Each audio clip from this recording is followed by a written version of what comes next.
Well, hello everyone, and welcome back to the channel. It is a blustery day in Texas today. We got a little bit of wind going on, but that's not going to stop us from continuing work on our house. For those of you that follow my channel, you know that I've been working on this foundation for quite some time. It's kind of hard to do it fast when you're alone. This is a solo project for right now. I plan on calling in some favors when I put the trusses up and stuff. But for the rest of the build, I could pretty much handle it myself. Getting all the floor joists and center beam supports and everything. Blah, blah, blah. So let me show you the update. We are on our fourth row of blocks. Due to our frost line, we had to go down 2 feet. Well, not necessarily 2 feet, but 12 inches is our frost line. So below that, so I went an extra foot. So all the way around here, we're sitting on 2 feet below grade at its shallowest. And we've got 15-inch deep by 15-inch wide footers all the way around, and it's double rebar. Back up. It's double rebar reinforced. Woo, say that 5 times fast. So, so we're on our fourth row, and when it's all said and done with, back there in the back, one block is going to be exposed because of the way the natural grade comes downward. One block will be exposed in the back side, and then at the front side, there's going to be 2 blocks. We're going to one more block high, and then all this is going to be filled in. And because we want everything to run off of the house, away from the house. I plan on building a little retainer wall around here for flowers and whatnots around there. And of course, our door to our kitchen is going to come here, because we're going to have like a carport area right here covered over to the house. Okay, that's well into the far future. But anyway, starting off at this corner here, we've got 3 pieces of conduit coming out of the foundation. They're coming from this building. Well, 2 of them are coming from this building, and this one over here is just running right here, because eventually we're going to be tied into the power grid. But that's future plans. For right now, it's just going to be a conduit that goes 2 feet out this way and nowhere else. It's capped off, because we're not going to use that right now. But I wanted to put that in there so that if we do get attached to the grid, we've already got conduit coming up into the wall, and it'll be easy to hook into the breaker panel. That's what it's called. And the next large one over here is actually going to be for our cable coming in to supply power from our power building. Remember, solar power, solar wind power, generator power. And this other smaller one, this 1/2-inch conduit right here, this is actually going to bring in 24 volts. And at the panel, 24 volts is going to be broken down to 12 volts. So that 12 volts is going to supply all the lighting throughout the entire house. We're going to have a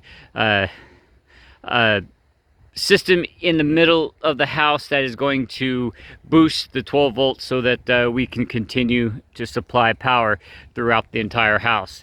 We're bringing 24 volts in because this is a long run. This is like 40 feet from the power building over to here. 45 over to the solar area, and I want to bring in 24 volts because 24 volts is easier to run a long distance than it is 12 volts. I know 48 volts would be even better, but we're just going to stick with the 24 volts because that's what's going to come out of our battery bank. All right, so we got that covered. The next thing I have right here is I have a pipe coming out of the foundation, and when it's all said and done with, the foundation is going to grade downward and to the center, so that when all the water comes here, it's going to have a way to come out if water gets underneath the foundation. Now keep in mind, it is going to be covered, it's going to be enclosed, but what if we bust a pipe? And all that water is just flowing underneath our crawl space. Well, it's going to have a place to flow.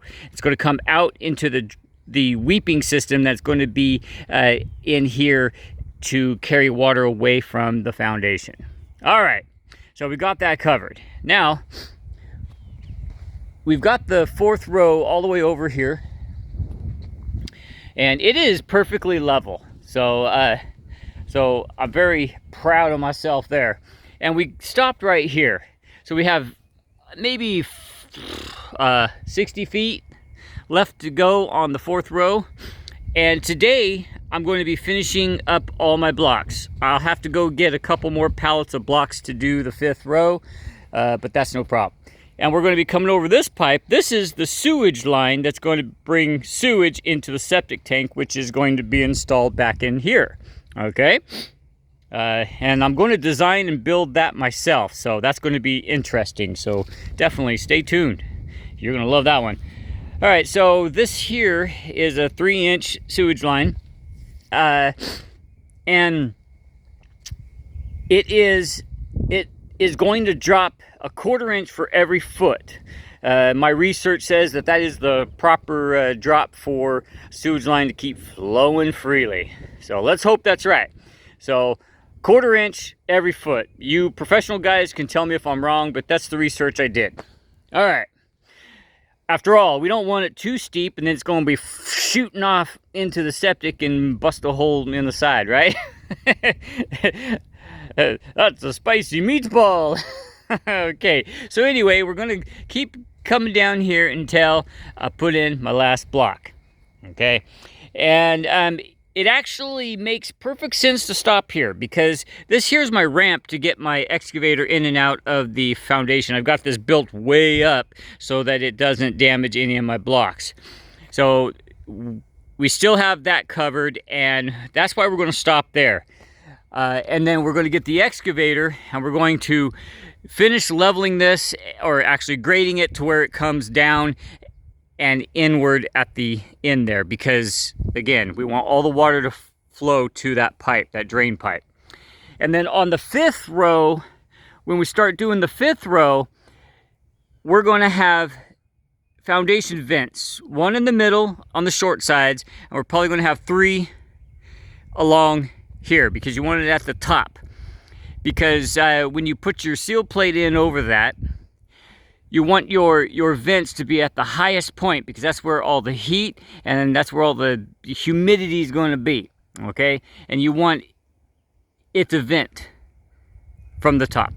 All right, so anyway, this little block here, this little block of mine, I'm going to let it shine. Okay, this one here is marking an area. I lost exactly where it's at, but it's somewhere around here, and I'll be able to see them inside the blocks. But they are pipes. I have like a 1.5 inch pipe going through the foundation. I got 2 of them. One's going to be for the propane line that's going to come in, because this is right about the area here is going to be the bathroom. And I'm going to have my water heater in the bathroom, and I'm going to have my washer and dryer in the bathroom. And so I got to run my propane in for my propane water heater. It's going to be a tankless water heater. Those are great, guys. And of course the water line. So somewhere in here is my pipe. I moved this block that I had marking it, but I know it's somewhere around here. So yeah, I should have marked it another way, but that's okay because I haven't filled it in with concrete or anything, so I can see the tubes going through the foundation. So that's no problem at all. All right, so once I get this all finished, leveled up, because I noticed water pooling there, and that's when I started dragging dirt back this way because I got it too low.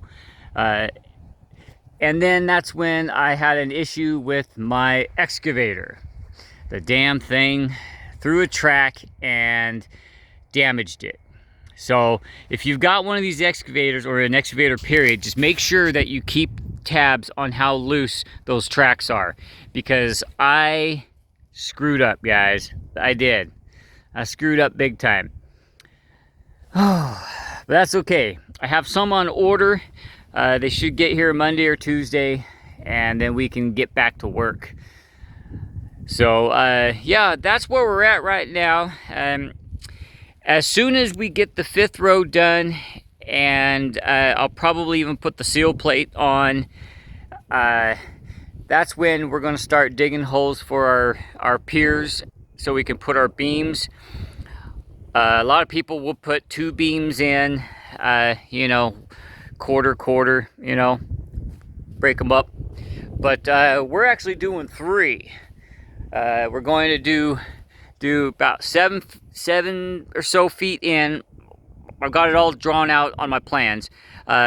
Here, and here, so that they span out to where I could put 10 footers across here and make it across. Does that make sense to you? I hope so, because that makes perfect sense to me. And as far as piers, you know, I build everything above what I read. I do it better than what I read. Okay, so we're going to have like 20 piers in here, maybe even more. I would have to refer back to the building plans, but it's going to create such a solid floor. Because the thing is I've lived most of my life on a concrete slab, and since this is going to be a subfloor, I want this thing solid, because right now we're living in the mobile I remodeled when we moved out onto the property. And I tell you, when people walk around, you can hear it, you can feel it. It is a horrible thing to feel. And so that's why we're going to build this floor so solid that, yeah, just wait, guys, just wait. It's going to be an awesome house. It's going to be huge, 2,200 square feet. I think it's like 21 something. Oh man, the dream is alive. For those of you that do follow the channel, you know this has been a dream of mine for a long time. I've been wanting to build my own house, and I'm actually able to do it, guys. I'm 48 years old, and so far it's working out pretty nice. Just wish I had some help, damn it. Oh well, I'll get over it. Alright guys, well that's going to wrap it up for this update. When I get the 5th row in is probably when I'm going to do the next update. That should be in the next few weeks. Until then, I'll keep posting the short little videos here and there that I do, because I find a lot of interesting things out here. Yes, I do. If you have any comments, suggestions, or criticisms, please leave them down below. I'm more than willing to listen and consider what you have to say, because I'm no pro. Does it look like it? My concrete foundation walls are nice and straight, squared up. So I think I'm doing pretty good. If you have any comments, definitely leave them down below, because we'll talk about it. Until next time, guys, stay safe, stay free, and if you got work to do, you might as well do it, because no one else would do it. That's what I've learned. We'll catch you on the next one.